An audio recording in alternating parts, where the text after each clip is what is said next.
بسم اللہ الرحمن الرحیم۔ روضۃ الفائق کی کتاب ہے، اس کے اندر ایک واقعہ لکھا ہوا ہے۔ حضرت سفیان ثوری علیہ الرحمہ فرماتے ہیں کہ میں حج کے لیے روانہ ہوا، جب میں طواف کر رہا تھا میں نے ایک شخص کو دیکھا جو وہاں طواف کر رہا ہے اور ہر قدم پر درود پاک پڑھ رہا ہے۔ اس کے ہاتھ میں کوئی تسبیح نہیں تھی۔ میں نے اس سے پوچھا کہ تو اتنا درود پاک کیوں پڑھ رہا ہے؟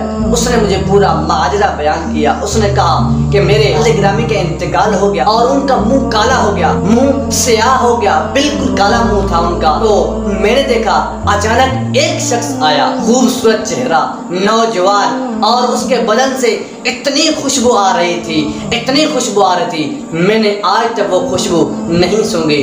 اور انہوں نے اپنا دست مبارک میرے والد گرامی کے منہ پر گھمایا اور میرے والد گرامی کا منہ چمک اٹھا، ان کا چہرہ چمک اٹھا جب وہ جا رہے تھے۔ تو میں نے جلدی کی، میں نے ان سے پوچھا کہ آپ کا نام کیا ہے؟ اس نے کہا میرا نام محمد بن عبداللہ ہے، اور فرمایا کہ جو مجھ سے فریاد کرتا ہے، جو مجھ پر درود پاک پڑھتا ہے اور مجھ سے فریاد کرتا ہے، میں اس کی فریاد سن کر اس کے پاس آ جاتا ہوں۔ تو اس دن کے بعد میں نے رات دن درود پاک شروع کر لیا ہے، اور میں گنتا تک نہیں کہ کتنا میں نے پڑھا کتنا نہیں پڑھا۔